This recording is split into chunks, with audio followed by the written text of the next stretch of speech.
today we're going to talk about 4 different ways to do movie music in your classroom. This is something that I have done now 2 years in a row with my upper grades, my 4th and 5th grade elementary music students, and they have loved.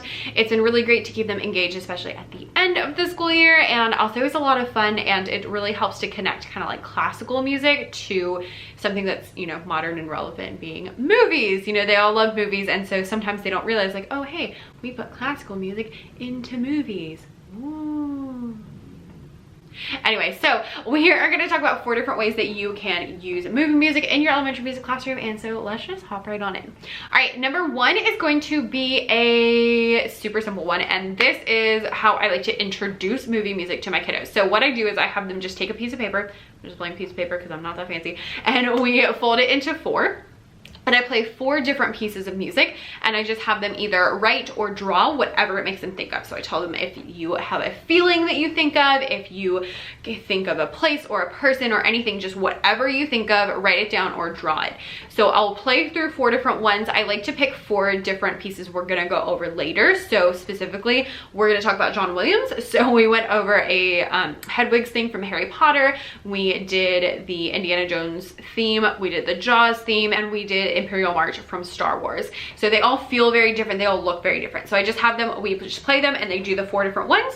At the end, I'll go through each one and I'll say, okay, number 1, what did it make you think of? I'll have a couple of kids share, and then I'll tell them what it is, because usually they don't guess on the first try. Sometimes with the Star Wars or Harry Potter, but usually they don't get all of them on the first try. But they'll get kind of this right sentiment. So for example, if they don't know that it's from Jaws, then they might get, oh, it's scary, or oh, it's like I need to run away, or oh, you know, a bad guy's coming, or it's a villain. They'll get kind of those things even if they don't realize, like, this is Jaws. And so that's a really great way to kind of get them to guess and kind of connect the feeling with the movie, which is really what I want them to get out of this whole unit, is how music adds feeling and kind of sets the tone for the different movies. So we do this first. It's super simple. It's a great one if you ever like have to go in the teacher's classrooms for anything, because it's, you don't need any, you just need a piece of paper. I just bring like blank sheets of paper, and hopefully they have pencils, and that's pretty much it. And then at the end, I tell them like what each of them are, and they're like, oh, and then I specifically picked all things by John Williams so that we can talk a little bit about, like, oh, they're all written by the same person. And they're like, what? And so that's also a really great conversation to have. Number 2, this is a freebie that I will leave linked down below, and this is my movie music freebie bracket. So we did a March Madness bracket for Instruments of the Orchestra. It was such a hit that we then did it for jazz, and it was such a hit that we now did it for movie music. So basically it is like a March Madness style bracket with 16 different things, and each one is a different movie, so a different song from a different movie. All of them are like really super famous. When you click on either the word or the picture, it will take you to the slide that has a embedded YouTube video that will play the video. And so what you do is you take the 2 that are close to each other, you play both of them, and then you have the kids vote over which one they like better. Whoever wins moves up to the next round. And so you do all 16, and then they go to the semifinals, the quarterfinals, until you have the championship. So far, the favorites have been Aladdin, Harry Potter, Star Wars, and Toy Story, and I have been surprised by my 5th graders like straight up just singing the Toy Story song. They love it. So that has been a huge hit in my 4th and 5th grade classrooms recently. I will leave that linked down below again, and that is free, so you can go and grab that.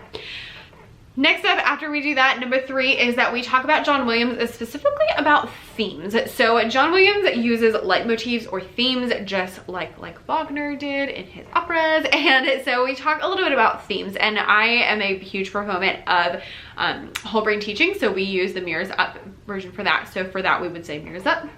And for this, they're repeating everything I say. So we say a theme is little tiny music that happens every time we see a person, a place, or a theme. And so I tell them, and specifically I like to use Jaws as the example, because Jaws, every time you see that shark, it's that bottom. And so it's a super short piece of music that kind of triggers that, you know, oh hey, the shark is coming because I hear that sound. And so that's a really good one to explain to them kind of how that goes. And so then I like to play a couple of different John Williams themes, and I'll ask them how they make them feel. Specifically, I love to use the ones from Star Wars, because you have like Yoda that's like all nice and serene, and then you have like Darth Vader, which is like, I'm going to kill you. And then it's like Princess Leia, which is like kind of mysterious, and all those different ones. So I play those different ones for them so that they can hear what they sound like, and I ask them what, you know, feeling. And that leads me into talking about how music completely changes everything and makes them feel different, and it kind of adds that feeling into the whole movie. Along with that, we'll also talk a lot about John Williams and who he is and how awesome he is and all that different kind of stuff. And that whole lesson is in my John Williams presentation. So I will leave that link down below. It is available in my TPT shop, and it has like everything laid out. It's super easy to follow. So highly, highly, highly recommend that one. And lastly, to wrap up this lesson, is we are gonna do Kahoots. I asked my kiddos because we were into our last couple of lessons, so I was like, all right, what have you enjoyed? What do you want to do? Because we're like half hybrid, half distance learning, and I'm running out of ideas.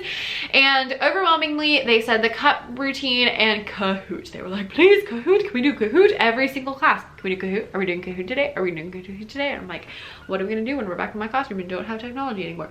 Anyway, so Kahoot is a huge thing. I will leave it to Kahoots that we are doing. We're actually doing both, so on 2 different days.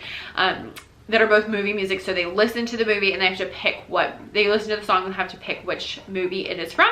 One is a little bit easier and the other one's a little bit harder, so I'll leave those both linked down below so you can check those out. And Kahoot, if you are not familiar, is free. There is a paid version, but I've only ever used the free version and it's been fine. So highly recommend, and it's a really great way to have like a nice chill day, by the way. So highly recommend that one, and I will leave those linked down below. And that is all I had to say about that. So thank you guys so much for watching, and I will see you next time. Bye.